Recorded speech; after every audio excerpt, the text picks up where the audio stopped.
तो आप सभी, मैं आशा करता हूं कि आप लोग बहुत ही अच्छे होंगे, स्वस्थ होंगे और आप सभी की पढ़ाई भी बहुत ही अच्छी चल रही होगी। प्यारे बच्चों, आज के क्लास में हम लोग पढ़ने वाले हैं क्लास 12th हिंदी का संपूर्ण गद्य खंड से, यानी कि चैप्टर नंबर 1 से लेके 13 तक का जितना भी इंपॉर्टेंट ऑब्जेक्टिव बनता है आज के क्लास में हम लोग कवर करेंगे। तो बच्चों, आज के क्लास को आप सभी बिल्कुल ध्यान से देखिएगा और आज के क्लास में दिए जाने वाले इन सारे प्रश्नों को आप लोग अच्छे से याद भी करते चलिएगा। बच्चा पार्टी, यकीन मानो आपके बोर्ड परीक्षा में हिंदी के पेपर में इस गद्य खंड से आने वाला एक भी प्रश्न नहीं छूटेगा अगर आप इतना ऑब्जेक्टिव को याद कर लेते हो। ओके, चलिए फिर क्लास को स्टार्ट करते हैं। सारे बच्चे हमारे साथ चैट सेक्शन में आंसर को भी लगाते चलिएगा। देखिए, पहला नंबर सवाल आपके सामने है, आपके फोन के स्क्रीन पर है, लगाते चलना। देखिए, बातचीत शीर्षक पाठ क्या है? बताओ जी, बातचीत जो पाठ है वो क्या है? तो एक प्रकार का ललित निबंध है जो कि बालकृष्ण भट्ट के द्वारा लिखा गया है। करेक्ट आंसर हमारा ऑप्शन नंबर डी हो जाएगा। चलिए, दूसरा नंबर सवाल हमारे सामने है कि बातचीत शीर्षक निबंध के निबंधकार कौन है? बताओ जी,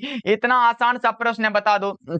बातचीत शीर्षक निबंध के निबंधकार का नाम है बालकृष्ण भट्ट। करेक्ट आंसर हमारा ऑप्शन नंबर ए हो जाएगा। सारे बच्चे याद रखिएगा। चलिए, तीसरा नंबर सवाल देखिए, ये रहा आपके सामने। बताओ, बच्चा पार्टी आंसर को जरूर लगाते चलिएगा, तभी ये सारा प्रश्न आपको क्लास में अच्छे से याद हो पाएगा। देखिए, बातचीत के माध्यम से बालकृष्ण भट्ट क्या बतलाना चाहते हैं? तो बातचीत की शैली को बतलाना चाहते हैं। आपका सही आंसर हो जाएगा ऑप्शन नंबर ए, तो लगा लो। चलिए, फोर्थ नंबर सवाल हमारे सामने है। बताओ, फोर्थ नंबर सवाल का रहा, बातचीत शीर्षक निबंध के अनुसार रस का समुद्र किन की बातचीत में उमड़ा चला जाता है? तो दो हम सहेलियों की बातचीत में। बच्चों, अच्छे से रिवीजन करते चलो, आपका रिवीजन भी हो जाएगा और इस गद्य खंड का सारा ऑब्जेक्टिव आपका कवर भी हो जाएगा। चलिए देखिए, पांचवा नंबर सवाल हमारे सामने है। पांचवा नंबर सवाल है, बालकृष्ण भट्ट के पिताजी का क्या नाम था? बालकृष्ण भट्ट के पिताजी का नाम था बेनी प्रसाद भट्ट और माताजी का नाम क्या था? बच्चा पार्टी, माताजी का नाम था पार्वती देवी। ये भी आपको याद रखना है। चलिए, 6 नंबर सवाल हमारे सामने है। बता दो, 6 नंबर सवाल है, बालकृष्ण भट्ट के पिता पेशे से क्या थे? तो व्यापारी थे। क्या थे बच्चों? व्यापारी थे। राइट आंसर ऑप्शन बी हो जाएगा। चलिए आगे बढ़ते हैं। 7 नंबर सवाल देखिए क्या कह रहा है। 7 नंबर सवाल देखिए, बालकृष्ण भट्ट के माताजी का क्या नाम था? बच्चों लगा दो, क्या होगा? बालकृष्ण भट्ट के माताजी का नाम था पार्वती देवी, जिन्होंने बालकृष्ण भट्ट के मन में अध्ययन की रुचि एवं लालसा जगाई थी। करेक्ट आंसर हमारा ऑप्शन नंबर ए हो जाएगा। और बच्चा पार्टी, इस क्लास में हम लोग गद्य खंड को कर लेते हैं और अगले क्लास में संपूर्ण काव्य खंड का ऑब्जेक्टिव कर लेते हैं। तो भाई, एक भी प्रश्न आपका नहीं छूटने वाला है, बस मेरा गारंटी है। बस ये सारा प्रश्न याद तो कर लो। चलिए, 8 नंबर सवाल देखिए क्या कर रहा है। 8 नंबर सवाल कर रहा है, बालकृष्ण भट्ट के मन में अध्ययन की रुचि एवं लालसा किसने जगाई थी? तो अभी तो हमने बताया, माता पार्वती ने भी देवी ने। करेक्ट आंसर हमारा ऑप्शन नंबर डी हो जाएगा, क्योंकि बालकृष्ण भट्ट के माता जी का नाम ही पार्वती देवी। चलिए आगे बढ़ते हैं। अगला प्रश्न 9 नंबर सवाल है, बालकृष्ण भट्ट का जन्म कब हुआ था? बालकृष्ण भट्ट का जन्म हुआ था 23 जून 1844 को और 20 जुलाई 1914 को क्या हुआ था? निधन हो गया था। आगे बढ़ते हैं। 10 नंबर सवाल देखिए, बालकृष्ण भट्ट का निधन कब हुआ था?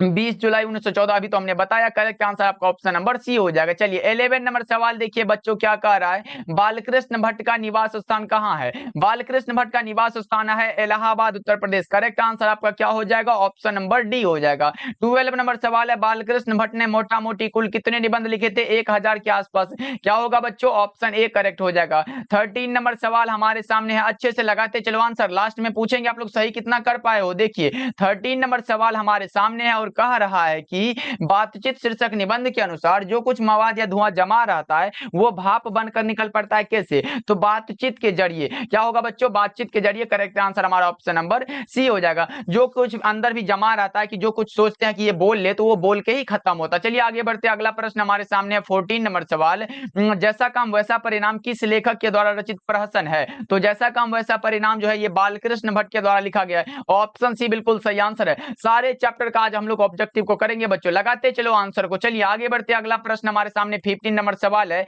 दमयंती स्वयंवर किस लेखक की रचना? दमयंती स्वयंवर जो रचना ये बालकृष्ण भट्ट की रचना है। याद रखिएगा ऑप्शन नंबर क्या बी क्या हो जाएगा? सही हो जाएगा। लेकिन अगर संयोगिता स्वयंवर आए तो वो श्रीनिवास दास की रचना, उसको भी आप लोग याद रखिएगा। चलिए, 16 नंबर सवाल है, संयोगिता स्वयंवर किसकी रचना है? तो अब आप लगा सकते हो श्रीनिवास दास की। राइट आंसर आपका क्या होगा बच्चों? ऑप्शन सी करेक्ट आंसर है। चलिए, 17 नंबर सवाल देखिए क्या कह रहा है, कौन सी रचना बालकृष्ण भट्ट की नहीं है? अच्छे से क्वेश्चन को पढ़ के लगाना है। नहीं है तो परीक्षा गुरु ये इनकी रचना नहीं है। ऑप्शन डी करेक्ट आंसर है। 18 नंबर सवाल देखिए बच्चों क्या कह रहा है। 18 नंबर सवाल हमारे सामने है, कौन सी रचना बालकृष्ण भट्ट की है? अब है पूछा गया है तो बताओ, रेल का विकट खेल उन्हीं का तो रचना है। करेक्ट आंसर हमारा ऑप्शन ए हो जाएगा। 19 नंबर सवाल देखिए बच्चों क्या कह रहा है। 19 नंबर सवाल है, बालकृष्ण भट्ट किस युग के निबंधकार थे? अगर आपसे युग पूछे तो भारतेंदु युग लगाना, अगर काल पूछे तो आधुनिक काल लगा देना, बस सही हो जाएगा। चलिए 20 नंबर सवाल देखिए बच्चों क्या कह रहा है। 20 नंबर सवाल है, मनुष्य की बातचीत का उत्तम तरीका क्या है? अवाक होकर अपने से बातचीत करना। करेक्ट आंसर आपका क्या होगा? ऑप्शन नंबर डी हो जाएगा। फटाफट से लगाते चलो। चलिए आगे बढ़ते, अगला प्रश्न हमारे सामने 21 नंबर सवाल है, संवाद में सबसे महत्वपूर्ण क्या है? संवाद में सबसे महत्वपूर्ण है आत्मीयता। क्या है बच्चों? आत्मीयता है। करेक्ट आंसर आपका सी हो जाएगा। चलिए अगला प्रश्न देखते हैं। 22 नंबर सवाल है, बालकृष्ण भट्ट ने कौन सा मासिक पत्र निकाला था? बताओ, हिंदी प्रदीप नामक निकाला था कि नहीं? करेक्ट आंसर हमारा ऑप्शन नंबर सी हो जाएगा। 23 नंबर सवाल देखिए बच्चों, बहुत ही आसान सा प्रश्न है। रॉबिन्सन क्रूसो ने 16 वर्ष के उपरांत किसके मुख से एक बात सुनी थी? तो फ्राइडे के मुख से। किसके मुख से बच्चों? फ्राइडे के मुख से। करेक्ट आंसर ऑप्शन नंबर ए हो जाएगा। चलिए आगे बढ़ते हैं। 24 नंबर सवाल है। 24 नंबर सवाल करा, बालकृष्ण भट्ट किस काल के रचनाकार है? बालकृष्ण भट्ट किस काल के रचनाकार है? तो आधुनिक काल लगा सकते हो। और जितने भी बच्चे इस क्लास में लास्ट तक बने रहेंगे उसको इसका पीडीएफ जो है आपको भेज दिया जाएगा। तो अच्छे से लगाते चलो आंसर, और लास्ट में हम बता देंगे कि इसका पीडीएफ आपको कहां मिल जाएगा। चलिए 25 नंबर सवाल देखिए।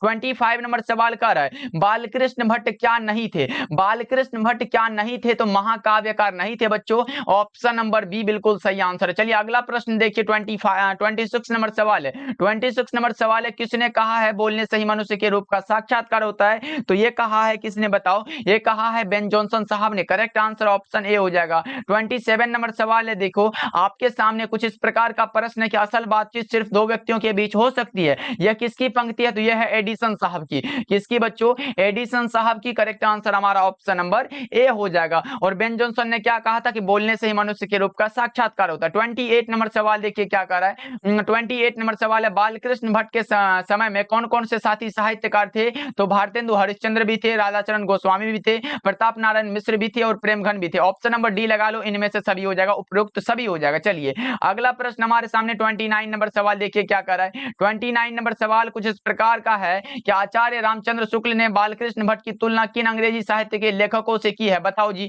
ये क्या है? एडिसन और स्टील से। करेक्ट आंसर आपका ऑप्शन नंबर ए हो जाएगा। लगा लो बच्चों। चलिए 30 नंबर सवाल को देखिए क्या कर रहा है। चमनिस्तान का अर्थ क्या होता है? चमनिस्तान शब्द का अर्थ है कि हरे भरे बागों का इलाका। क्या होता है बच्चों? हरे भरे बागों का इलाका हो जाता है। आपका सही आंसर ऑप्शन नंबर ए हो जाएगा। 31 नंबर सवाल देखिए, किसके ना होने से सृष्टि गूंगी प्रतीत होती? किसके ना होने से? तो बोलने की शक्ति यानी कि वाक शक्ति के ना होने से। राइट आंसर आपका क्या हो जाएगा? ऑप्शन नंबर ए हो जाएगा।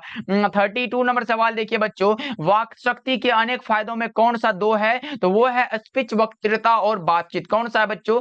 स्पीच, वक्तृता और बातचीत। करेक्ट आंसर आपका डी हो जाएगा। चलिए अगला प्रश्न 33 नंबर सवाल कह रहा है कि बालकृष्ण भट्ट कब प्रयाग के मिशन स्कूल से एंट्रेंस की परीक्षा दी थी? तो 1867 ईस्वी में। करेक्ट आंसर सी हो जाएगा। अगला प्रश्न 34 नंबर सवाल कह रहा है, देखिए अगला प्रश्न हमारे सामने कुछ इस प्रकार का, इसको थोड़ा सा छोटा कर दिया जाए बच्चा पार्टी। 1 मिनट। हाँ, अब बता दो, बालकृष्ण भट्ट ने कब लाला श्रीनिवास दास के संयोगिता स्वयंवर की कठोर आलोचना की? फटाफट से लगा दो चैट सेक्शन में बच्चा पार्टी। ये हो जाएगा 1886 ईस्वी में। तो लगा दो 34 का क्या लगाओगे? ऑप्शन नंबर बी हमारा करेक्ट हो जाएगा। चलिए 35 नंबर सवाल देखिए। 35 नंबर सवाल है, इसको अब थोड़ा सा बड़ा कर दिया जाए। रुको 1 मिनट। हाँ, अब लगा दो, रसातल यात्रा बालकृष्ण भट्ट की कैसी कृति है? ये पूछा गया है कि रसातल यात्रा जो रचना है ये क्या है? उपन्यास है, नाटक है, निबंध है या फिर प्रहसन है? तो सभी बच्चे को पता होगा कि एक प्रकार का उपन्यास है जो कि बालकृष्ण भट्ट के द्वारा लिखा गया है। 36 नंबर सवाल देखिए। 36 नंबर सवाल, अब हमारा दूसरा नंबर चैप्टर जिसका नाम है उसने कहा था, वो स्टार्ट हो रहा है कि उसने कहा था कहानी कब लिखी गई थी? तो बताओ बच्चा पार्टी। तो आपका आंसर आना चाहिए प्रथम विश्व युद्ध के तुरंत बाद। ऑप्शन बी करेक्ट आंसर हो जाएगा। लगाते चलो फटाफट से आंसर को। 37 नंबर सवाल है, उसने कहा था कहानी के लेखक कौन है? उसने कहा था एक प्रकार का कहानी है जिसके कहानीकार का नाम है चंद्रधर शर्मा गुलेरी। क्या है बच्चों? चंद्रधर शर्मा गुलेरी। करेक्ट आंसर ये हो जाएगा। और ये प्रश्न कई बार आपके बोर्ड परीक्षा में आया हुआ है, इसलिए बच्चों इसको याद रखिएगा। चलिए वैसे प्रश्नों, सारे प्रश्नों को याद रखना है। मैं गारंटी लिया हूं कि एक भी प्रश्न आपके बोर्ड परीक्षा में नहीं छूटेगा इस गद्यखंड से आने वाला। तो आपको भी गारंटी लेना पड़ेगा कीजिएगा कि ये सारा प्रश्न आपको याद करना पड़ेगा, चाहे जैसे भी याद करना पड़े, लेकिन आपको याद तो करना पड़ेगा, तभी आपके बोर्ड परीक्षा में हर एक प्रश्न को आप बना पाओगे। चलिए 38 नंबर सवाल है, उसने कहा था कहानी में किस शहर का चित्रण है बच्चों? तो अमृतसर का, क्योंकि अमृतसर में लाहना सिंह के मामा जी रहते थे ना, ऑप्शन ए लगाओ। चलिए 39 नंबर सवाल है, उसने कहा था कहानी कब प्रकाशित हुई थी? 1915 में। आपको पता होगा कि चंद्रधर शर्मा गुलेरी ने कुल 3 कहानियां लिखी थी, उसने कहा था और सुखमय जीवन और बुद्धू का कांटा, ये तीनों, तो ऑप्शन नंबर ए करेक्ट हो जाएगा। चलिए आगे बढ़ते हैं। 40 नंबर सवाल कह रहा है लाहना सिंह के गांव का क्या नाम था? लाहना सिंह के गांव का नाम था मांझे। क्या था बच्चों? मांझे था। करेक्ट आंसर आपका ऑप्शन बी हो जाएगा। 41 नंबर सवाल देखिए क्या कह रहा है। 41 नंबर सवाल है, लाहना सिंह के मामा कहाँ के रहने वाले थे? कहाँ के थे बच्चों? अमृतसर के थे। 42 नंबर सवाल देखिए क्या कर रहा है। 42 नंबर सवाल है, लाहना सिंह के भतीजा का क्या नाम था? लाहना सिंह के भतीजा का जो नाम था वो था कीरत सिंह। क्या था बच्चों? कीरत सिंह था। ऑप्शन नंबर ए करेक्ट हो जाएगा। 43 नंबर सवाल को देखिए क्या कह रहा है, लाहना सिंह किस पद पर था? लाहना सिंह जमादार के पद पर था। क्या था बच्चा पार्टी? जमादार के पद पर था। करेक्ट आंसर बी हो जाएगा। चलिए अगला प्रश्न देखिए, अमृतसर में लाहना सिंह के कौन थे? मामा थे। देख लो एक ही प्रश्न को कितना घुमा फिरा के पूछ दिया जा रहा है, लेकिन बच्चों अपने मार्क्स से मत भटक जाना, जो जो आंसर होता वही लगा के आना। चलिए आगे बढ़ते, अगला प्रश्न हमारे सामने है। 45 नंबर सवाल, लाहना सिंह की मृत्यु किसकी गोद में हुई थी? वजीरा सिंह की गोद में। लाहना सिंह की मृत्यु किसकी गोद में हुई थी? वजीरा सिंह की गोद में। करेक्ट आंसर भी हो जाएगा। आगे बढ़ते हैं, पलटन का विदूषक कौन था? पलटन का विदूषक जो था वो कौन था बताओ आप लोग फटाफट से। तो वजीरा सिंह। करेक्ट आंसर आपका सी हो जाएगा। 47 नंबर सवाल की ओर बड़े बच्चा पार्टी।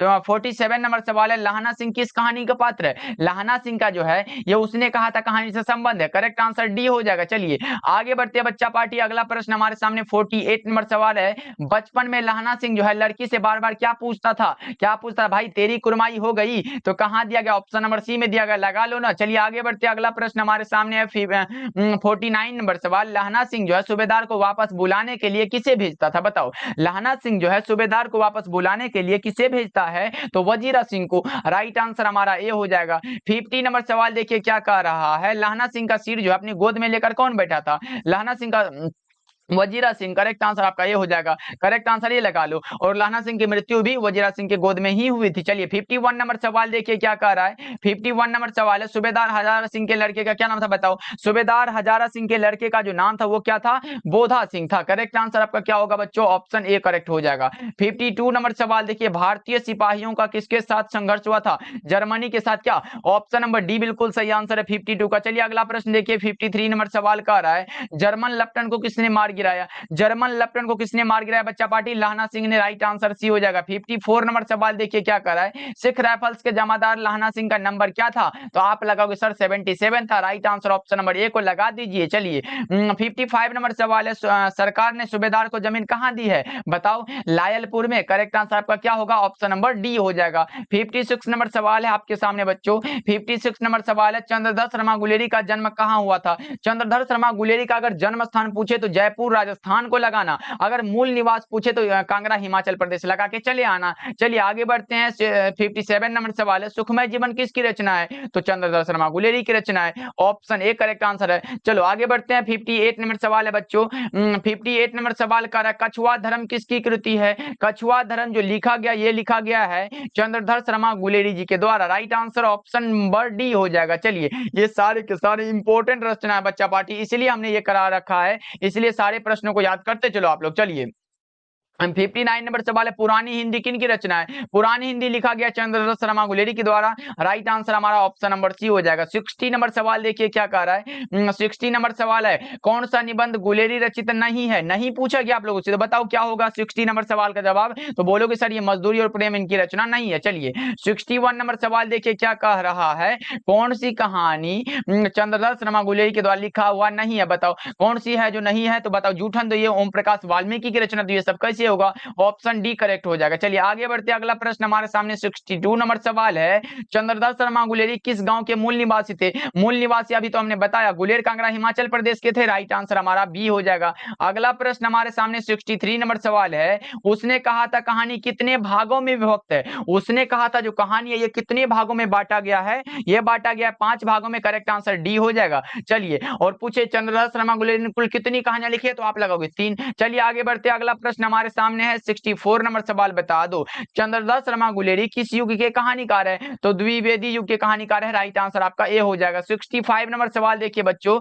65 नंबर सवाल है, उसने कहा था किस प्रकार की कहानी है? उसने कहा था कर्म प्रधान कहानी है, जो कि चंद्रधर शर्मा गुलेरी जी के द्वारा लिखा गया। 66 नंबर सवाल देखिए बच्चों, फटाफट से लगाते चलो, आज स्पीड थोड़ा इसीलिए है क्योंकि ज्यादा प्रश्न है, प्रश्नों की संख्या ज्यादा है और हम कम टाइम में कर लेना चाहते हैं क्योंकि आपका रिवीजन भी होते चलेगा। चलिए 66 नंबर सवाल की ओर बड़े बच्चा पार्टी। 66 नंबर सवाल है, सूबेदारनी ने अपने पति और पुत्र की रक्षा के लिए किससे कहा था? बताओ जी, सूबेदारनी ने अपने पति और पुत्र की रक्षा के लिए किनसे कहा था? तो वो कहा था लहना सिंह थे, ऑप्शन बी करेक्ट हो जाएगा। अगला प्रश्न हमारे सामने 67 नंबर सवाल है, उसने कहा था शीर्षक पाठ क्या है? उसने कहा था कहानी है, बताओ जी कहां है? ऑप्शन नंबर बी में दिया गया, सही हो जाएगा। चलिए सवाल देखिए हमारे सामने कुछ इस प्रकार का है कि उसने कहा था कहानी, उसने कहा था शीर्षक कहानी में, या किसने कहा था कि उद्यमी उठ सिगरी में कोयले डालिए, किसने कहा था बताओ? ये पूछा गया आप लोगों से। 68 का राइट आंसर बता दो जल्दी जल्दी से सभी बच्चा पार्टी। तो आपका राइट आंसर होगा, ये कहा था सूबेदार हजारा सिंह ने, राइट आंसर बी हो जाएगा।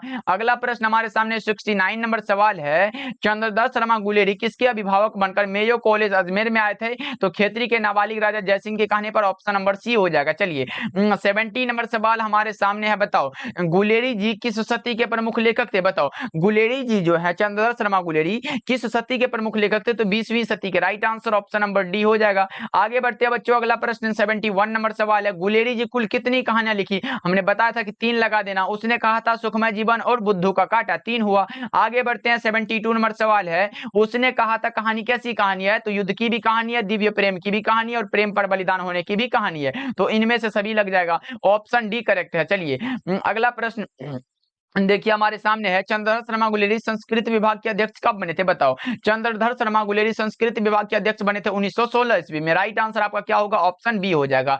74 नंबर सवाल देखिए बच्चों क्या कह रहा है, 74 नंबर सवाल है, बता दो 74 नंबर सवाल जो है आपके सामने है, लगा दो चैट सेक्शन में, आंसर दिखाई दे रहा बच्चा पार्टी। हाँ, उसने कहा था शीर्षक कहानी में सूबेदारनी ने युद्ध भूमि में अपने पति और पुत्र को बचाने के लिए किसे कहा था? लहना सिंह से। ये प्रश्न आ चुका है, लेकिन आपके बोर्ड परीक्षा में ये प्रश्न 2 बार आ चुका है बच्चों, इसीलिए याद रखना। चलिए आगे बढ़ते हैं, 75 नंबर सवाल है, 75 नंबर सवाल का है, कल देखते नहीं यह रेशम से कटा हुआ सालू, यह जो है शीर्षक पाठ, ये किस पाठ से लिया गया? बताओ जी, ये उसने कहा था कहानी से लिया गया, राइट आंसर ऑप्शन नंबर ए हो जाएगा। आगे बढ़ते हैं बच्चों, अगला प्रश्न हमारे सामने 76 नंबर सवाल है, चंद्रधर शर्मा गुलेरी का जो है जन्म कब हुआ था? चंद्रधर शर्मा गुलेरी का जो जन्म हुआ था 7 जुलाई 1883 को, राइट आंसर ऑप्शन नंबर ए हो जाएगा। चलिए 77 नंबर सवाल को देखिए बच्चा पार्टी, चंद्रधर शर्मा गुलेरी का निधन कब हुआ था? निधन मतलब मृत्यु 12 सितंबर 1922 को हुआ था। ओके जी, चलिए अच्छे से रिवीजन करते चलिए, सारे प्रश्नों का आंसर को लगाते चलिए। चंद्रधर शर्मा गुलेरी की वृत्ति क्या थी? वृत्ति मतलब बताओ जी क्या थी? तो इसकी जो वृत्ति थी, उसका जो शौक था वो अध्यापन का था, किसी भी विद्या में दूसरों को शिक्षा देना वही हमारा अध्यापन होता है, राइट आंसर आपका सी हो जाएगा। 79 नंबर सवाल बच्चों, 79 नंबर सवाल है, गुलेरी जी ने किस पत्रिका का संपादन किया? गुलेरी जी ने किस पत्रिका का संपादन किया था? समालोचक काशी नगरी प्रचारणी पत्रिका का, राइट आंसर डी हो जाएगा। 80 नंबर सवाल हमारे सामने है, देखो 80 नंबर सवाल है कि देखो गुलेरी जी काशी नगरी प्रचारणी पत्रिका के क्या थे, ये पूछा गया है। चंद्रधर शर्मा गुलेरी काशी नगरी प्रचारणी पत्रिका के क्या थे? बता दो 80 नंबर सवाल का जवाब, तो ये थे संपादक, राइट आंसर सी हो जाएगा।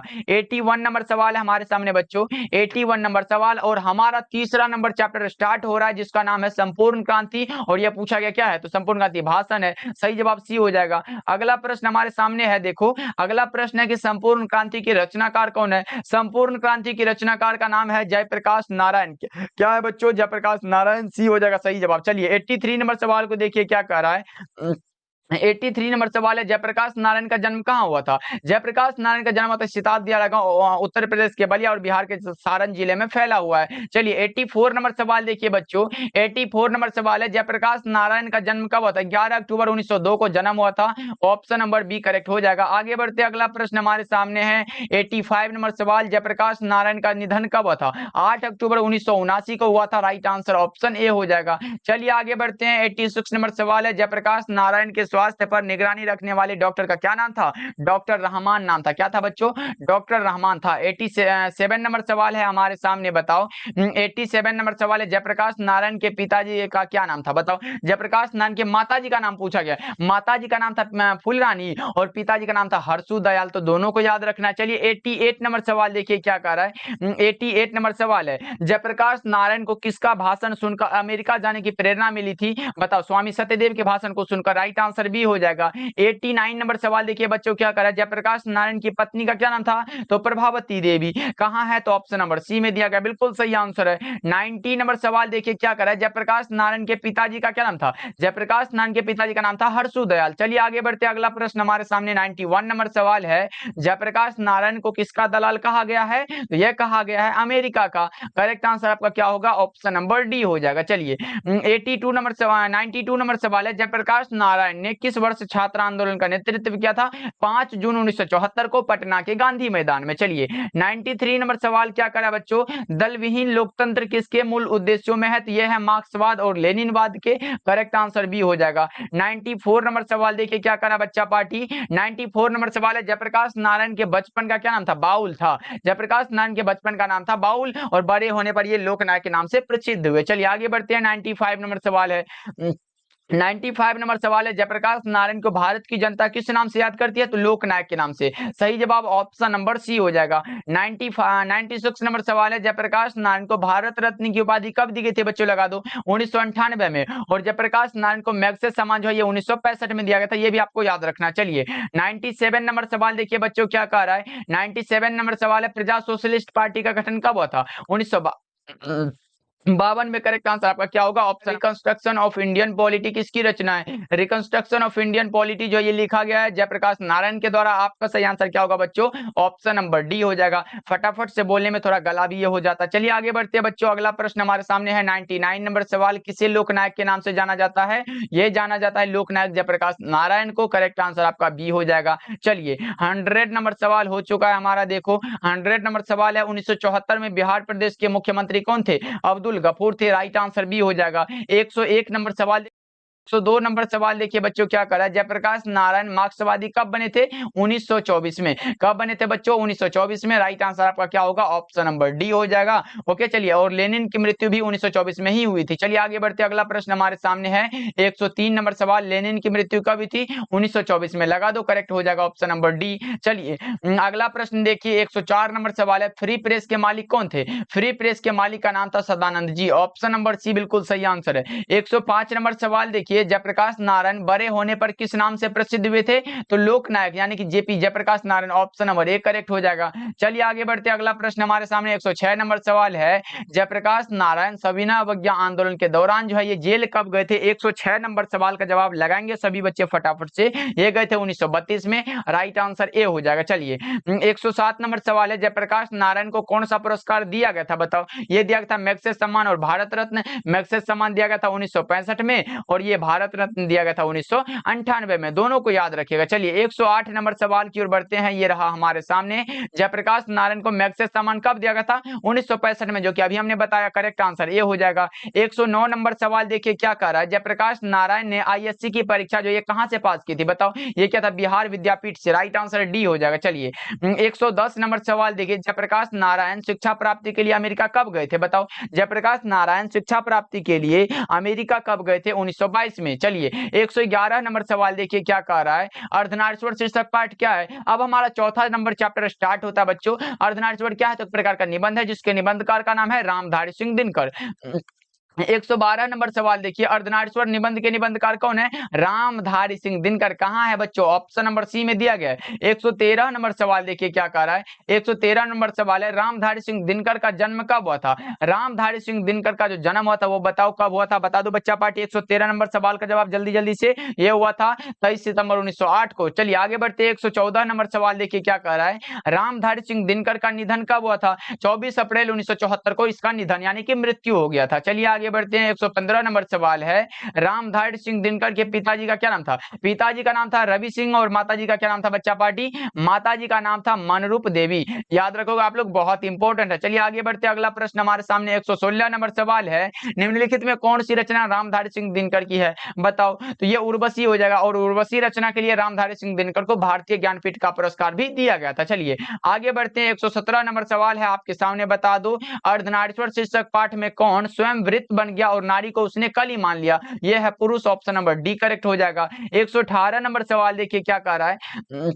118 नंबर सवाल है, दिनकर जी को निम्न में से कौन सा पुरस्कार दिया गया था? तो पद्म भूषण पुरस्कार, राइट आंसर बी हो जाएगा। चलिए अगला प्रश्न देखिए, 119 नंबर सवाल है, दिनकर जी को किस कृति पर भारतीय ज्ञानपीठ पुरस्कार प्राप्त हुआ? अभी तो हमने बताया कि उर्वशी के लिए दिनकर जी को भारतीय ज्ञानपीठ का पुरस्कार दिया गया था। 120 नंबर सवाल को देखते हैं। 120 नंबर सवाल है, रामधारी सिंह दिनकर को किस रचना पर साहित्य अकादमी का पुरस्कार प्राप्त हुआ था? तो संस्कृति के 4 अध्याय पर, राइट आंसर आपका ए हो जाएगा। चलिए 121 नंबर सवाल देखिए क्या रहा है, अर्धनारीश्वर कल्पित रूप है किसका? तो शंकर और पार्वती का कल्पित रूप है, याद रखिएगा आप लोग। चलिए आगे बढ़ते हैं। 122 नंबर सवाल देखिए क्या करें। 122 नंबर सवाल है, युद्ध और शांति की समस्या पर लिखी गई काव्य कृति कौन सी है? बता दो। युद्ध और शांति की समस्या पर लिखी गई जो काव्य कृति है वो कौन सी है? तो आपको पता होगा, ये है कुरुक्षेत्र, जो कि रामधारी सिंह दिनकर के द्वारा लिखा गया है। 123 नंबर सवाल है, रामधारी सिंह दिनकर का जन्म कब हुआ था? Simaria Begusarai Bihar, Simaria Begusarai Bihar, right answer C हो जाएगा। 124 नंबर सवाल देखिए बच्चों, 124 नंबर सवाल है, रामधारी सिंह दिनकर की पहली कविता छात्र सहोदर में जो है ये कब प्रकाशित हुई थी? ये पूछा गया आप लोगों से, ये हुआ था 1925 में, राइट आंसर बी हो जाएगा। 125 नंबर सवाल देखिए क्या कह रहा है, निम्नलिखित में कौन सी रचना रामधारी सिंह दिनकर की नहीं है? बताओ जी। ये कछुआ धर्म तो चंद्ररस रमा गुलेरी की रचना, तो ये कहां से आ गया बच्चा पार्टी? ऑप्शन नंबर डी को लगाओ, सही हो जाएगा। चलिए 126 नंबर सवाल है बच्चों, 126 नंबर सवाल है, रामधारी सिंह दिनकर की पत्नी का क्या नाम था? पत्नी का जो नाम था वो था श्यामवती देवी। क्या था बच्चों? श्यामवती देवी, करेक्ट आंसर बी हो जाएगा। चलिए 127 नंबर सवाल क्या कह रहा है देखिए, रामधारी सिंह दिनकर के माताजी का क्या नाम था? माताजी का नाम अभी तो हमने बताया मनरूप देवी था, और पिताजी का क्या नाम था? रवि सिंह था। आगे बढ़ते हैं। 128 नंबर सवाल है, गांधारी कौन थी? दुर्योधन की मां थी। गांधारी कौन थी बच्चों? दुर्योधन की मां थी, करेक्ट आंसर ए हो जाएगा। 129 नंबर सवाल है, प्रेमचंद जी क्या थे? प्रेमचंद जी कथाकार थे। क्या थे बच्चों? प्रेमचंद जी कथाकार थे। आगे बढ़ते 130 नंबर सवाल देखिए क्या कर रहा है। 130 नंबर सवाल है, दिनकर किस युग के कवि है? तो रामधारी सिंह दिनकर छायावादोत्तर युग के कवि हैं, सही जवाब सी हो जाएगा। चलिए आगे बढ़ते हैं बच्चों, अगला प्रश्न हमारे सामने 131 नंबर सवाल है, संस्कृति के 4 अध्याय किसकी रचना है? तो रामधारी सिंह दिनकर की रचना है, राइट आंसर क्या होगा? डी हो जाएगा। चलिए अगला प्रश्न हमारे सामने 132 नंबर सवाल है, अर्धनारीश्वर पाठ का प्रकाशन वर्ष यानी कि अर्धनारीश्वर जो पाठ है ये कब प्रकाशित हुआ था? तो ये 1952 में प्रकाशित हुआ था, याद रखिएगा। चलिए आगे बढ़ते हैं। 133 नंबर सवाल है, निम्नलिखित में कौन सी रचना दिनकर जी की है पूछा गया, आप लोगों से बता दो बच्चों क्या होगा? है पूछा तो काव्य की भूमिका ये इन्हीं की रचना है, राइट आंसर डी हो जाएगा, याद रखिएगा आप लोग। चलिए आगे बढ़ते हैं। 134 नंबर सवाल को देखिए क्या कर रहा है। 134 नंबर सवाल ये रहा आपके सामने, बताओ। 134 नंबर सवाल है, नर और नारी एक ही द्रव्य की ढली दो प्रतिमाएं हैं, यह पंक्ति जो है किस शीर्षक पाठ तो ये अर्धनारीश्वर पाठ से लिया गया। चलिए 135 नंबर सवाल देखिए बच्चों क्या कह रहा है। 135 नंबर सवाल है, दिनकर जी का जन्म बिहार के किस जिले में हुआ था? सिमरिया बेगूसराय बिहार में हुआ था, राइट आंसर बी हो जाएगा। चलिए अगला प्रश्न देखिए 136 नंबर सवाल है, अर्धनारीश्वर में किस गुण का समन्वय है? तो पुरुष और नारी दोनों के, राइट आंसर आपका सी हो जाएगा, बिल्कुल सही आंसर है। चलिए 137 नंबर सवाल देखिए क्या कर रहा है, अर्धनारीश्वर शंकर और पार्वती का किस प्रकार का रूप है? तो कल्पित रूप है। देख लो किस ऑप्शन में दिया गया, ऑप्शन बी हमारा करेक्ट हो जाएगा। 138 नंबर सवाल क्या कर रहा है। 138 नंबर सवाल है, दिनकर जी के अनुसार यदि पति विचार है तो पत्नी क्या है? बताओ। यदि पति विचार है तो पत्नी क्या है? तो भावना है। क्या है बच्चों? भावना है, राइट आंसर सी हो जाएगा। चलिए 139 नंबर सवाल है, 139 नंबर सवाल है, किसने अपने जीवन के अंतिम दिनों में नारीत्व की साधना की थी? बताओ। 139 नंबर सवाल कर है, किसने अपने जीवन के अंतिम दिनों में नारीत्व की साधना की थी? 139 नंबर सवाल का जवाब सबसे पहले कौन से बच्चे लगाओगे? ये क्या था? गांधी जी ने, राइट आंसर ये हो जाएगा। 140 नंबर सवाल है, बुद्ध और महावीर ने नारियों को कौन सा अधिकार दिया था? तो भिक्षुणी होने का, राइट आंसर बी हो जाएगा। चलिए 141 नंबर सवाल देखिए, अच्छे से क्लास को देखना है बच्चों, लास्ट तक देखना है। देखिए 141 नंबर सवाल है, प्रेमचंद के अनुसार नारी जब पुरुष के गुण सीखती है तब ये क्या हो जाती है, तो राक्षसी हो जाते हैं। राइट आंसर डी हो जाएगा। और नर जो है जब नारी के गुण सीखता तब वो देवता बन जाता। चलिए 142 नंबर सवाल हमारे सामने है, बताओ 142 नंबर सवाल है, रोज पाठ क्या है। अब हमारा स्टार्ट होता है 5वां नंबर चैप्टर जिसका नाम है रोज, और ये एक प्रकार का कहानी है जो कि अज्ञे जी के द्वारा लिखा गया है। 142 नंबर सवाल हो चुका है। 43 नंबर सवाल देखिए, रोज कहानी के कहानीकार कौन है, Sachchidanand Hiranand Vatsyayan Agyeya, correct answer A हो जाएगा। 144 नंबर सवाल है, अज्ञे जी के माता जी का क्या नाम था, व्यंती देवी। अज्ञे के माता जी का क्या नाम था बच्चों, व्यंती देवी। राइट आंसर बी हो जाएगा। चलिए 145 नंबर सवाल को देखिए क्या कह रहा है। 145 नंबर सवाल आपके सामने है, लगा दो। बचपन में खेलने के लिए सच्चिदानंद हीरानंद वात्स्यायन अज्ञे ने कौन सा नाटक लिखा था, तो बताओ क्या होगा इसका सही जवाब। 145 नंबर सवाल का जवाब ये लिखा था इंद्र सभा नामक। राइट आंसर बी हो जाएगा। चलिए अगला प्रश्न हमारे सामने है, बताओ। अगला प्रश्न है कि रोज शीर्षक कहानी में मालती जो मिट्टी का बर्तन जो गर्म पानी से क्यों धो रही है, तो दही को जमाने के लिए। राइट आंसर डी हो जाएगा। 147 नंबर सवाल है, अज्ञे का जन्म कब हुआ था, अज्ञे जी का जन्म हुआ था 7 मार्च 1911 को। राइट आंसर आपका क्या होगा बच्चों, ऑप्शन नंबर बी को लगा लो। चलिए 148 नंबर सवाल है, बच्चा पार्टी जितने भी बच्चे क्लास को लाइक नहीं किए हो तो लाइक भी कर देना। वैसे बता दो बच्चा पार्टी अगर आप लोग लाइक नहीं करेंगे तो मजा आएगा पढ़ाने में, एक बार आप लोग ही बता दो। एक बार चैनल पे पहली बार जुड़े तो सब्सक्राइब करके आप हमारे साथ जुड़ ना जाओ। देखो ये हमारे सामने प्रश्न है कि अज्ञे का निधन कब हुआ था। अज्ञे जी का जो निधन यानी कि मृत्यु हुआ था वो 4 अप्रैल 1987 को हुआ था। राइट आंसर सी हो जाएगा। 149 नंबर सवाल है, अज्ञे का जन्म कब हुआ था। अज्ञे जी का जन्म पूछा गया आप लोगों से, बताओ 149 नंबर सवाल का जवाब, तो ये हुआ था कसैया कुशीनगर उत्तर प्रदेश में। चलिए और मूल निवास भी पूछा जाता है जो कि नीचे दिया गया प्रश्न, अज्ञे का मूल निवास कहाँ है। अब बताओ 150 नंबर सवाल का जवाब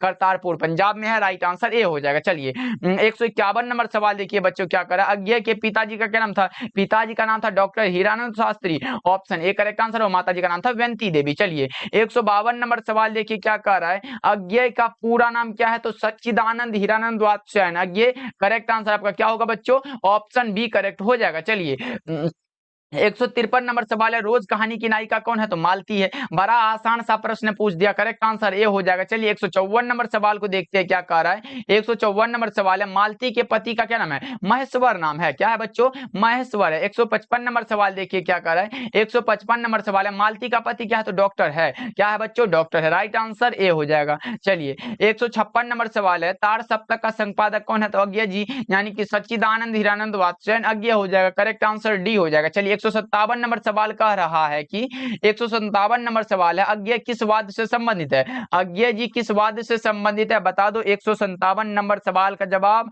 फटाफट से लगा दो, यह है प्रयोगवाद से। राइट आंसर बी हो जाएगा। चलिए अगला प्रश्न देखिए, अगला प्रश्न हमारे सामने 158 नंबर सवाल है, इनमें कौन सा है जो अज्ञे का नाटक है, तो उत्तर प्रियदर्शी। चलिए 159 नंबर सवाल है, 159 नंबर सवाल है, गैंग्रीन इनमें किससे संबद्ध है, ये एक प्रकार का बीमारी है। तो राइट आंसर क्या लगाएंगे, ऑप्शन डी हो जाएगा।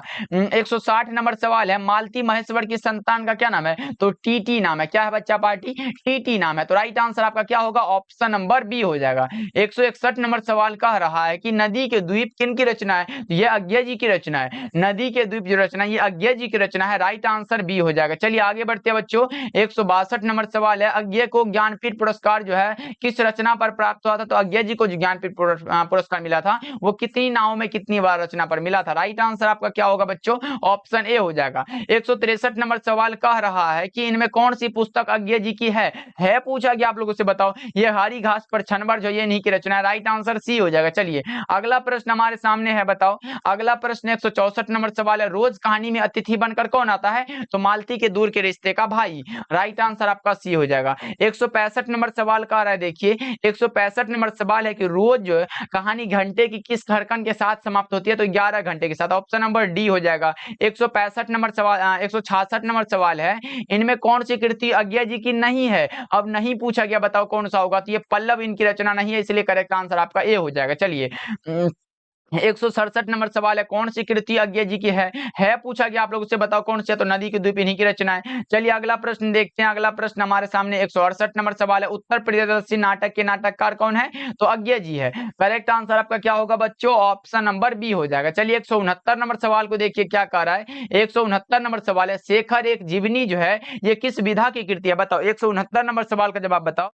द्वारा लिखा गया है। अगला प्रश्न 170 नंबर सवाल है, इनमें कौन सी कहानी गैंग्रीन का उल्लेख है? बताओ इनमें से कौन सी कहानी है जिसमें गैंग्रीन का उल्लेख है? तो वो रोज कहानी है जो कि अज्ञा जी के द्वारा लिखा गया है। आपका सही आंसर होगा ऑप्शन नंबर बी। चलिए आगे बढ़ते हैं बच्चों, अगला प्रश्न हमारे सामने 171 नंबर सवाल है, मालती किस कहानी की पात्रा है? मालती जो है ये रोज कहानी की पात्रा है। राइट आंसर आपका क्या होगा बच्चों? ऑप्शन नंबर हो जाएगा ए। चलिए बी हो जाएगा। चलिए अगला प्रश्न हमारे सामने, एक लेख और एक पत्र शीर्षक पाठ क्या है? अब हमारा स्टार्ट होता है 6 नंबर चैप्टर जिसका कि नाम है एक लेख और एक पत्र, जो कि भगत सिंह के द्वारा लिखा गया। Option number A correct answer है। ये एक प्रकार का ऐतिहासिक पत्र है। चलिए अगला प्रश्न को देखिए बच्चों, अगला प्रश्न हमारे सामने 173 नंबर सवाल है, एक लेख और एक पत्र की रचनाकार कौन है? एक लेख और एक पत्र की रचनाकार का नाम है भगत सिंह। क्या है बच्चों? भगत सिंह है। चलिए अगला प्रश्न को देखते हैं, अगला प्रश्न 174 नंबर सवाल है, भगत सिंह के पिताजी का क्या नाम था? भगत सिंह के पिताजी का नाम है सरदार किशन सिंह। क्या है बच्चों? भगत सिंह के पिताजी का नाम है सरदार किशन सिंह,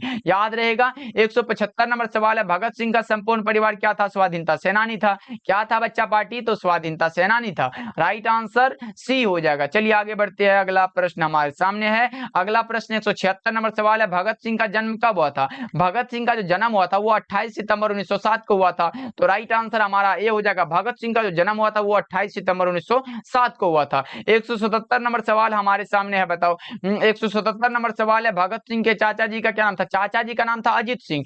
भगत सिंह के चाचा का नाम था अजीत सिंह, याद रखिएगा ऑप्शन नंबर बी हो जाएगा। और पिताजी का नाम था सरदार किशन सिंह, दोनों को याद रखिएगा। 178 नंबर सवाल हमारे सामने है, 178 नंबर सवाल है, विद्यार्थी और राजनीति शीर्षक निबंध किसका लिखा हुआ है? विद्यार्थी और राजनीति भगत सिंह के द्वारा। नंबर सी को लगा लेते हैं। 179 नंबर सवाल देखिए क्या कर रहा है, 179 नंबर सवाल है कि आत्महत्या एक घृणित अपराध है, यह पूर्णतः कायरता का कार्य है, ये किसके द्वारा लिखा गया? तो ये भगत सिंह के द्वारा लिखा गया है। चलिए 180 नंबर सवाल को देखिए बच्चों, 180 नंबर सवाल है, भगत सिंह को फांसी कब दी गई थी? तो भगत सिंह को जो फांसी दिया गया था वो 23 मार्च 1931 को दिया गया था। राइट आंसर ए हो जाएगा। चलिए अगला प्रश्न को देखिए, अगला प्रश्न 181 नंबर सवाल है, चोरी चौरा कांड जो है ये कब हुआ था? 1922 में हुआ था। राइट आंसर बी हो जाएगा। चलिए 182 नंबर सवाल देखिए क्या करा बच्चों, 182 नंबर सवाल है कि प्रताप के संस्थापक संपादक कौन है? बताओ प्रताप के संस्थापक संपादक का जो नाम है वो है गणेश शंकर विद्यार्थी। ऑप्शन नंबर ए को लगाना है बच्चा पार्टी और आगे निकल लेना। चलिए अगला प्रश्न 183 नंबर सवाल है, मतवाला पत्रिका कहां से निकलती है? बताओ कलकत्ता से। कहां से बच्चों? कलकत्ता से। राइट आंसर डी हो जाएगा। जितने भी बच्चे नए नए जुड़े हैं तो सब्सक्राइब जरूर करिएगा बच्चा पार्टी। 184 नंबर सवाल देखिए क्या कर रहा है, 184 नंबर सवाल है, भगत सिंह प्रभावित थे किससे?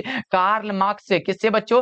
कार्ल मार्क्स से। ऑप्शन नंबर बी हो जाएगा। चलिए आगे बढ़ते हैं बच्चा पार्टी, अगला प्रश्न 185 नंबर सवाल है, मैं नास्तिक क्यों हूं, यह किसका लेख है? तो यह भगत सिंह का लेख है बच्चों। ऑप्शन नंबर ए को लगा लो। 186 नंबर सवाल को देखिए क्या कह रहा है, बंदी जीवन किसकी रचना है? तो बंदी जीवन रचना है सचिंद्रनाथ सान्याल की। बंदी जीवन सचिंद्रनाथ सान्याल की रचना है। 187 नंबर सवाल है क्या कह रहा है, देखिए 187 नंबर सवाल कह रहा है, भगत सिंह ने किसको पत्र लिखा है? तो सुखदेव को। भगत सिंह ने किसको? तो सुखदेव को पत्र लिखा है। करेक्ट आंसर सी हो जाएगा। 188 नंबर सवाल है, कुलबीर सिंह और कुलतार सिंह भगत सिंह के कौन थे? कुलबीर सिंह और कुलतार सिंह भगत सिंह के भाई थे भाई। ऑप्शन नंबर सी को लगा लो, सही हो जाएगा। चलिए लगा लो, सही हो जाएगा। चलिए 189 नंबर सवाल देखिए बच्चों, आंसर को लगाते चलिएगा। गणेश शंकर विद्यार्थी किस पत्र का संपादन करते थे? तो प्रताप का, जो कि हमने बताया था। ऑप्शन नंबर डी बिल्कुल सही आंसर है। 190 नंबर सवाल देखिए अब आपके सामने है, 190 नंबर सवाल है, भगत सिंह ने अपने मित्रों के साथ केंद्रीय असेंबली में बम कब फेंका था? बताओ जल्दी जल्दी से चैट सेक्शन में आंसर आना चाहिए। भगत सिंह ने अपने मित्रों के साथ केंद्रीय असेंबली में बम जो है कब फेंका था? 190 नंबर सवाल का जवाब लगा दो, क्या होगा? ये फेंका था 8 अप्रैल 1929 को। चलिए 191 नंबर सवाल क्या कर रहा है, देखिए भगत सिंह ने कैसी मृत्यु को सुंदर कहा है? तो देश की सेवा के बदले दी गई फांसी को।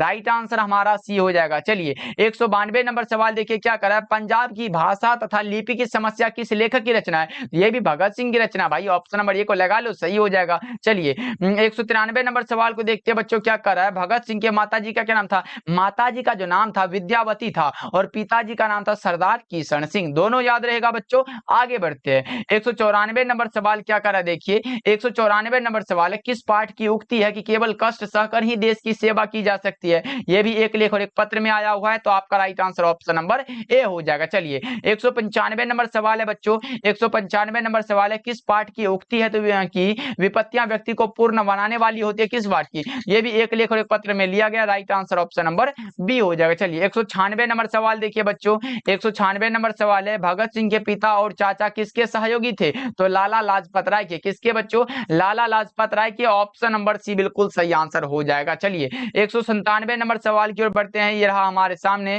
निम्नलिखित में कौन सी रचना भगत सिंह की नहीं है। अब बताओ निम्नलिखित में कौन सी रचना है जो भगत सिंह की नहीं है, तो आप लगाओगे सर ये पुरानी हिंदुत्व गुलेरी जी की रचना है, तो ये कैसे हो सकता है, राइट आंसर डी हो जाएगा। चलिए 198 नंबर सवाल देखिए क्या कर रहा है, 198 नंबर सवाल है, अछूत समस्या किस लेखक की रचना है, ये भी भगत सिंह की रचना है, अछूत समस्या भगत सिंह की रचना है। चलिए 199 नंबर सवाल क्या करा बच्चों, 199 नंबर सवाल है, भगत सिंह का पैतृक गांव कहां है, तो खटकरला गांव पंजाब है, खटकरला पंजाब है। ऑप्शन नंबर ए हो जाएगा। 199 नंबर सवाल का जवाब ऑप्शन ए हो जाएगा। चलिए 200 नंबर सवाल आपके सामने है, बताओ भगत सिंह की पहली गिरफ्तारी कब हुई थी। भगत सिंह की पहली गिरफ्तारी हुई थी मई 1927 में। कब हुई थी बच्चों, मई 1927 में, राइट आंसर सी हो जाएगा। चलिए 201 नंबर सवाल को देखिए बच्चा पार्टी, 201 नंबर सवाल है, डॉन ब्रिन की आत्मकथा का अनुवाद जो है ये किसने किया था। डॉन ब्रिन की आत्मकथा का अनुवाद जो है किसके द्वारा किया गया, भगत सिंह के द्वारा किया गया। हमारा सही आंसर होगा ऑप्शन नंबर ए। 202 नंबर सवाल देखिए बच्चों, ओ सदानीरा शीर्षक पाठ किस विद्या के अंतर्गत आता है। अब हमारा स्टार्ट होता है चैप्टर नंबर 7 जिसका की नाम है ओ सदानीरा। एक प्रकार का निबंध है जिसके निबंधकार का नाम है जगदीश चंद्र माथुर, एक प्रकार का निबंध है, राइट आंसर ए हो जाएगा। 203 नंबर सवाल क्या करा बच्चों, ओ सदानीरा शीर्षक निबंध के निबंधकार कौन है, तो जगदीश चंद्र माथुर हो जाएगा, बी हो जाएगा। 204 नंबर सवाल देखिए क्या करा, जगदीश चंद्र माथुर का जन्म कब हुआ था, बताओ जगदीश चंद्र माथुर जी का जो जन्म हुआ था वो कब हुआ था, बताओ जल्दी जल्दी से चैट करके फटाफट से। यह हुआ था 16 जुलाई 1917 को। चलिए 205 नंबर सवाल को देखिए क्या कर रहा है, आपके सामने है कि जगदीश चंद्र माथुर का निधन कब हुआ था, बताओ 205 का, यह हुआ था 14 मई 1978 को। चलिए आगे बढ़ते हैं, अगला प्रश्न हमारे सामने 206 नंबर सवाल है, गांधी जी चंपारण में कब आए थे, अप्रैल 1917 में। चलिए 207 नंबर सवाल है, 207 नंबर सवाल हमारे सामने है, कुछ इस प्रकार का है, बताओ बहुजन संप्रेषण के माध्यम पुस्तक किसने लिखी है, तो जगदीश चंद्र माथुर ने। बहुजन संप्रेषण के माध्यम पुस्तक जगदीश चंद्र माथुर के द्वारा लिखा गया है। 208 नंबर सवाल है बच्चा पार्टी, 208 नंबर सवाल है, ओ मेरे सपने क्या है। ओ मेरे सपने जो है ये जगदीश चंद्र माथुर के द्वारा लिखा गया एक प्रकार का क्या है, नाटक है, राइट आंसर डी हो जाएगा। 209 नंबर सवाल क्या कर रहा है, देखिए गौतम बुद्ध का आविर्भाव कब हुआ था, 2500 वर्ष पहले। कब हुआ था बच्चों, 2500 वर्ष पहले। 209 का करेक्ट आंसर बी हो जाएगा। 210 नंबर सवाल है, राजा हरि सिंह देव को किसका मुकाबला करना पड़ा था। राजा हरि सिंह देव को किसका मुकाबला करना पड़ा था, तो गयासुद्दीन तुगलक का। राइट आंसर आपका क्या होगा बच्चों, ऑप्शन नंबर ए हो जाएगा। 211 नंबर सवाल को देखिए क्या कर रहा है, 211 नंबर सवाल है कि कोणार्क नाटक के नाटककार कौन है, ये भी है जगदीश चंद्र माथुर। कौन है बच्चों, जगदीश चंद्र माथुर, आपका सही आंसर ए हो जाएगा। 212 नंबर सवाल है, 10 तस्वीरें के रचनाकार कौन है, ये भी है जगदीश चंद्र माथुर। आगे बढ़ते हैं बच्चों, अगला प्रश्न हमारे सामने है, फटाफट से कर लेते हैं। 213 नंबर सवाल है, ओ सदानीरा निबंध किस पुस्तक से लिया गया है, ये लिया गया है किससे, बोलते क्षण से, जो कि जगदीश चंद्र माथुर के द्वारा लिखा गया। 214 नंबर सवाल कह रहा है कि जगदीश चंद्र माथुर ने किस विश्वविद्यालय से एमए उत्तीर्ण किया था, बताओ जगदीश चंद्र माथुर ने किस विश्वविद्यालय से एमए उत्तीर्ण किया था। 214 नंबर सवाल का जवाब क्या लगाओगे आप सब, तो बता दो ये क्या था, इलाहाबाद विश्वविद्यालय से, राइट आंसर ए हो जाएगा। चलिए अगला प्रश्न हमारे सामने है, 215 नंबर सवाल, चंपारण में धांगर जो है ये कहां से आए थे, बताओ ये आए थे छोटा नागपुर से। कहां से आए थे बच्चा पार्टी, छोटा नागपुर से। 216 नंबर सवाल की ओर बढ़े बच्चा पार्टी, 216 नंबर सवाल है, तीन कठिया प्रथा का संबंध किससे, तो नील की खेती से। आपका सही आंसर हो जाएगा ऑप्शन नंबर डी। 217 नंबर सवाल को देखते हैं, 217 नंबर सवाल है, पंडई नदी जो है ये कहां तक जाती है, बताओ 217 नंबर सवाल का जवाब बताओ, पंडई नदी जो है ये कहां तक जाती है, तो यह जाती है भिखना थोड़ी तक, राइट आंसर ए हो जाएगा। चलिए 218 नंबर सवाल है, बराज कहां बन रहा था, बताओ 218 नंबर सवाल है कि बराज जो है ये कहां बन रहा था, तो भौसा लोटन में, राइट आंसर डी हो जाएगा। ये कहां बन रहा था, तो भोटन में, राइट आंसर डी हो जाएगा। 119 नंबर सवाल है कि अम्रपाली ने तथागत को क्या सौंपा था, तो आम्रवन। क्या सौंपा था बच्चा पार्टी, आम्रवन। राइट आंसर बी हो जाएगा। 120 नंबर सवाल को देखिए क्या कह रहा है। 220 नंबर सवाल है, मठ के महंत ने गांधी जी को कहां शरण दी, बताओ। मठ के महंत ने गांधी जी को कहां शरण दी थी, एक महुए के पेड़ के नीचे। राइट आंसर डी हो जाएगा। अगला प्रश्न हमारे सामने 221 नंबर सवाल है, वैशाली महोत्सव का बीजारोपण किसने किया था, यह किया था जगदीश चंद्र माथुर ने। ऑप्शन नंबर बी हो जाएगा बच्चों। चलिए 222 नंबर सवाल को देखिए क्या कर रहा है, कौन सी कृति माथुर जी की नहीं है, नहीं है पूछा गया आप लोगों से बच्चों, लगा दो रेशमी टाई इनकी रचना नहीं है, तो क्या लगाओगे। 222 नंबर सवाल का जो सही जवाब होगा वो ऑप्शन नंबर सी हो जाएगा। 223 नंबर सवाल को देखिए क्या कर रहा है, 223 नंबर सवाल है, कौन सी कृति माथुर जी की है, अब है पूछा गया आप लोगों से, तो ये भोर का तारा जो रचना है 223 का राइट आंसर हमारा क्या होगा, ऑप्शन नंबर डी हो जाएगा। 224 नंबर सवाल को देखते हैं, बोलते क्षण किस साहित्यिक विधा की कृति है, बोलते क्षण जो रचना है ये एक प्रकार का निबंध संग्रह है। क्या होगा बच्चों, ऑप्शन ए करेक्ट आंसर है, जो कि जगदीश चंद्र माथुर के द्वारा लिखा गया है। 225 नंबर सवाल है, ओस दानिरा किसको निमित्त बनाकर लिखा गया है, ओस दानिरा जो चैप्टर है ये गंडक नदी को निमित्त बनाकर लिखा गया और ये जगदीश चंद्र माथुर की रचना है। चलिए 226 नंबर सवाल को देखिए बच्चों।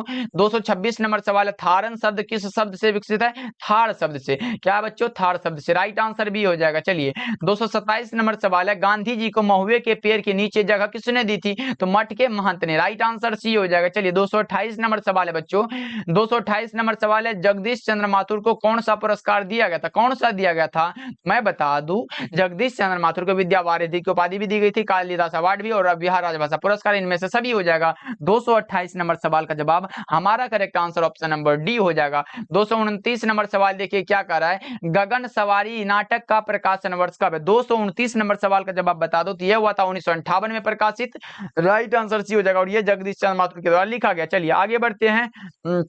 अगला प्रश्न हमारे सामने 230 नंबर सवाल है, परंपराशील नाट्य पुस्तक किसने लिखी है, परंपराशील जगदीश चंद्र माथुर के द्वारा लिखा गया है। चलिए आगे बढ़ते हैं। अगला प्रश्न हमारे सामने 231 नंबर सवाल है, चंपारण में गांधी जी के चमत्कार की कथा किसने लिखी है, बताओ। चंपारण में गांधी जी के चमत्कार की कथा किसने लिखी है, तो डॉक्टर राजेंद्र प्रसाद ने। राइट आंसर सी हो जाएगा। अगला प्रश्न हमारे सामने 232 नंबर सवाल है, सिपाही की मां पाठ क्या है। अब हमारा चैप्टर नंबर 8 स्टार्ट होता है जिसका नाम है सिपाही की मां और यह एक प्रकार का एकांकी है जिसके एकांकीकार का नाम है मोहन राकेश। देखो सिपाही की मां पाठ क्या है, तो एकांकी है जिसके एकांकीकार का नाम मोहन राकेश है। चलिए 233 नंबर सवाल क्या कह रहा है, सिपाही की मां एकांकी के एकांकीकार कौन है, सिपाही की मां एकांकी के एकांकीकार का नाम है मोहन राकेश, बस सही हो जाएगा। चलिए 234 नंबर सवाल कर रहा है, मोहन राकेश का जन्म कब हुआ था, मोहन राकेश का जन्म हुआ था 8 जनवरी 1925 को। Option number A correct answer है। चलिए अगला प्रश्न को देखिए, मोहन राकेश का निधन कब हुआ था, 3 दिसंबर 1972 को। राइट आंसर आपका ए हो जाएगा। चलिए 236 नंबर सवाल है बच्चा पार्टी।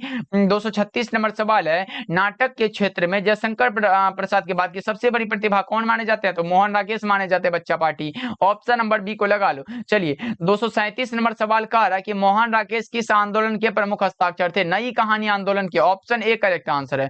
238 नंबर सवाल देखिए बच्चों, 238 नंबर सवाल है, मोहन राकेश का जन्म स्थान कहां है, जंडी वाली गली अमृतसर में। ऑप्शन नंबर बी सही आंसर है। चलिए 239 नंबर सवाल को देखते हैं क्या कर रहा है, मोहन राकेश रचित नाटक संग्रह कौन सा है, मोहन राकेश के द्वारा रचित नाटक संग्रह का नाम है आषाढ़ का एक दिन। चलिए 240 नंबर सवाल है बच्चों, 240 नंबर सवाल है, रंगून कहां है, वर्मा में है। कहां है बच्चा पार्टी, वर्मा में है, लगा लो ऑप्शन नंबर बी करेक्ट हो जाएगा। और एक बार सभी बच्चे क्लास को लाइक वाइक कर दिया करो बच्चा पार्टी, चैनल पे पहली बार जुड़े तो सब्सक्राइब कर लो डेली क्लास करने के लिए। डेली क्लास का हमारा जो टाइम होता है वो 7 बजे, शाम के 7 बजे होता है और शाम के 8 बजे होता है, दोनों क्लास को ज्वाइन करो, एकदम मस्ती में पढ़ाई करना। चलिए 241 नंबर सवाल कर रहा है बच्चा पार्टी। 241 नंबर सवाल है, सिपाही की मां एकांकी जो है ये किस एकांकी संग्रह से लिया गया, तो ये लिया गया अंडे के छिलके तथा अन्य एकांकी से। राइट आंसर डी हो जाएगा। चलिए 242 नंबर सवाल को देखते हैं, मोहन राकेश की एकांकी का शीर्षक कौन सा है, मोहन राकेश की एकांकी का शीर्षक है जिसका नाम है सिपाही की मां। ऑप्शन बी करेक्ट हो जाएगा। चलिए आगे बढ़ते हैं। अगला प्रश्न हमारे सामने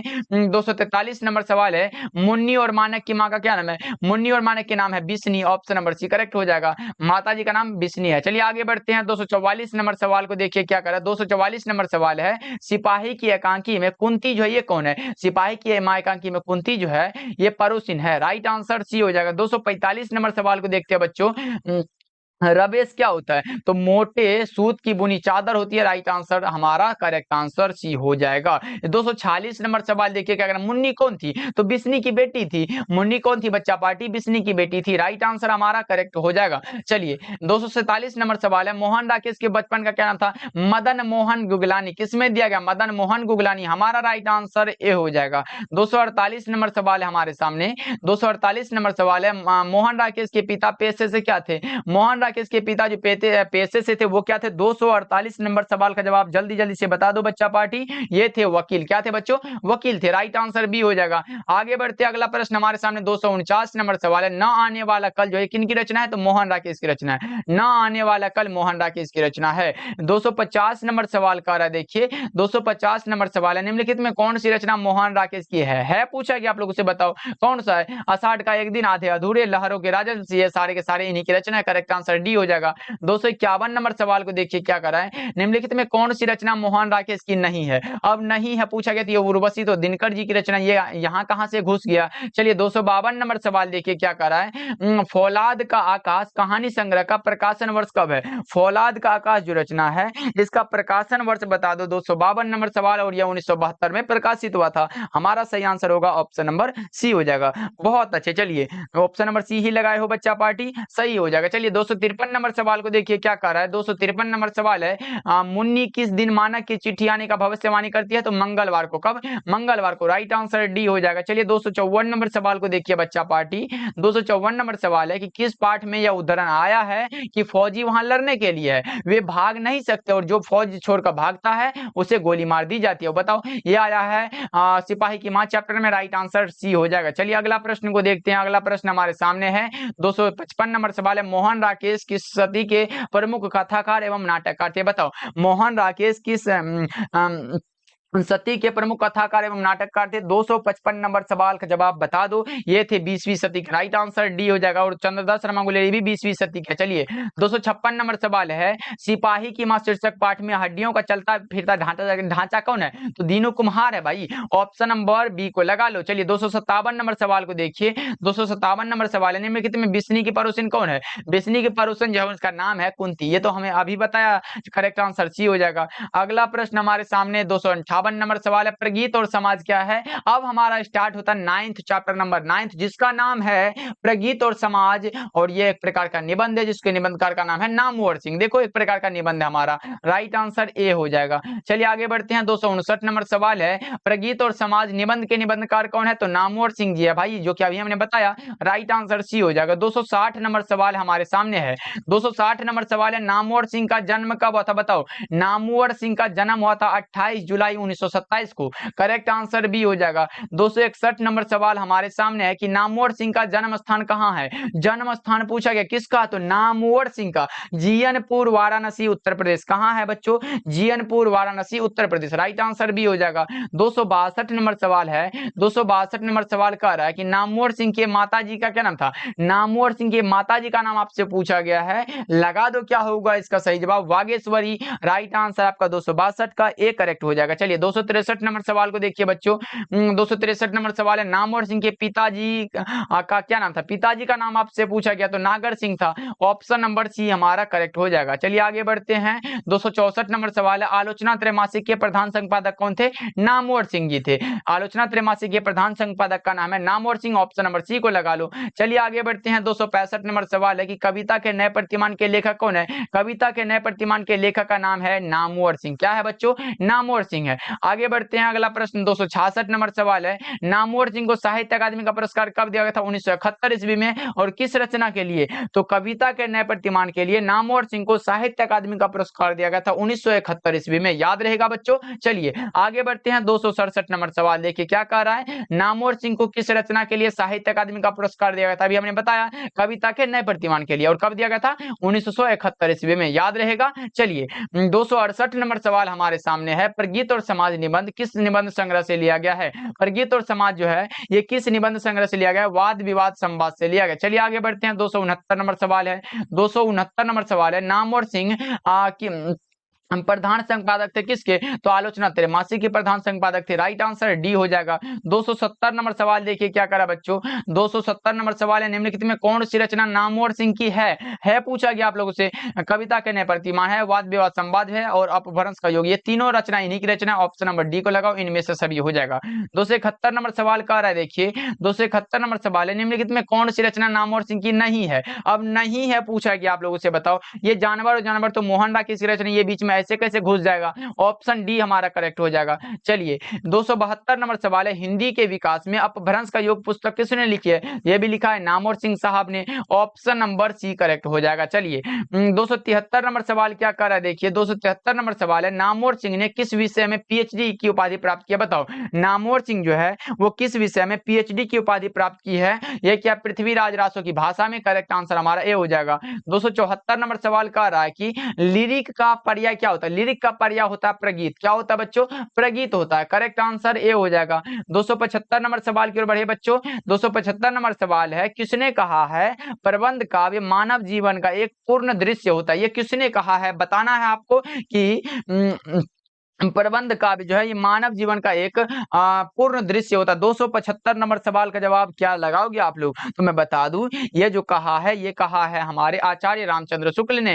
राइट आंसर क्या होगा, 275 नंबर सवाल का जवाब सही हो जाएगा। चलिए 276 नंबर सवाल कह रहा है, देखिए 276 नंबर सवाल है, नामवर सिंह के गुरु कौन थे, तो ये था हजारी प्रसाद द्विवेदी भाई। ऑप्शन नंबर बी को लगा लो, करेक्ट हो जाएगा। 277 नंबर सवाल कह रहा है कि 277 नंबर सवाल हमारे सामने है कि आचार्य रामचंद्र शुक्ल के काव्य सिद्धांत का आदर्श काव्य कैसा है, बताओ कौन सा, गीति काव्य है, मुक्तक काव्य है, प्रबंध काव्य है या फिर इनमें से कोई नहीं। 277 नंबर सवाल का जवाब क्या होगा, यह हो जाएगा प्रबंध काव्य। राइट आंसर सी हो जाएगा। 278 नंबर सवाल कह रहा है हमारे सामने है कि नामवर सिंह 1970 में किस विश्वविद्यालय में हिंदी विभाग के अध्यक्ष के अध्यक्ष पद पर प्रोफेसर पर नियुक्त हुए थे, बताओ 278 नंबर सवाल का जवाब ये हुए थे जोधपुर विश्वविद्यालय। क्या होगा बच्चा पार्टी लगा दो, 278 नंबर सवाल का जवाब एक बार सभी बच्चे का आना चाहिए, ये थे जोधपुर विश्वविद्यालय के। राइट आंसर डी हो जाएगा। चलिए 279 नंबर सवाल क्या कर रहा है, 279 नंबर सवाल है, नामवर सिंह की कौन सी रचना, इतना आसान, प्रगीत और समाज, जो कि एक प्रकार का निबंध है। चलिए 280 नंबर सवाल को देखते हैं, ये रहा हमारे सामने, बताओ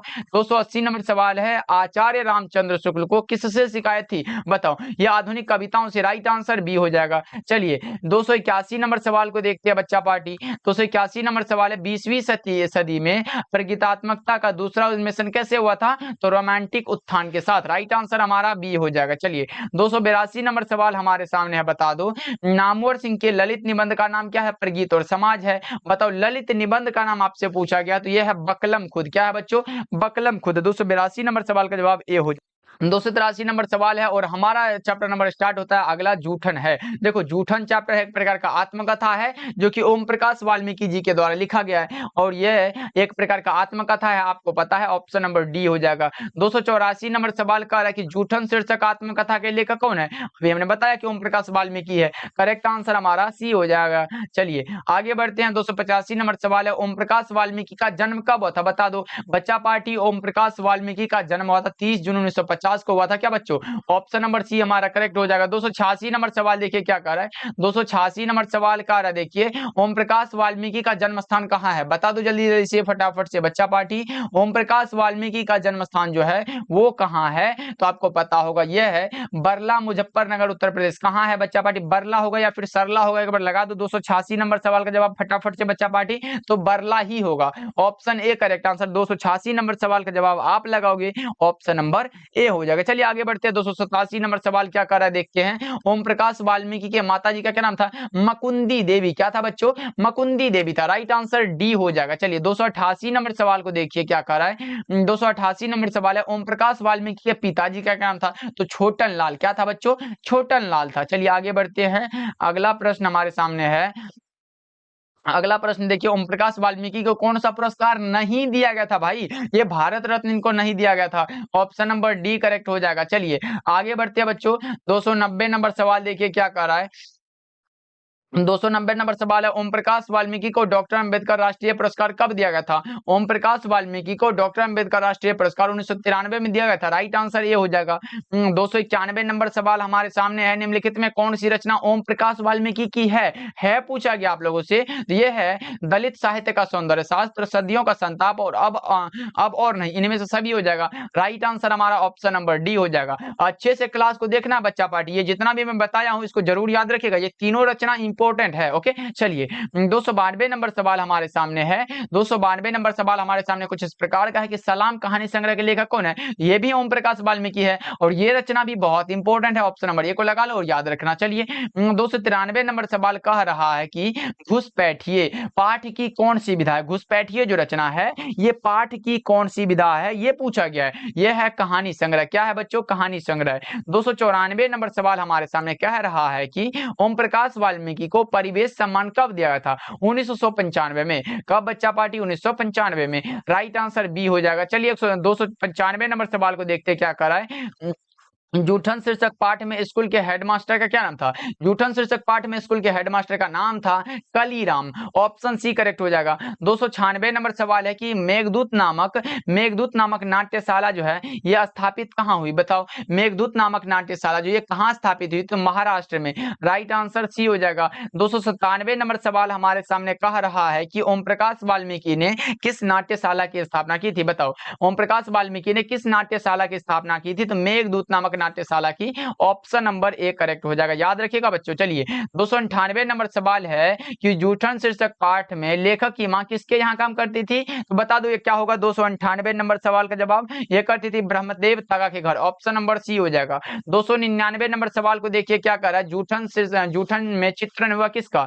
ये किसका हुआ बता दो, इसका क्या होगा? इसका सही जवाब 299 नंबर सवाल का जवाब ये हुआ सामाजिक विषमता का। राइट आंसर भी हो जाएगा।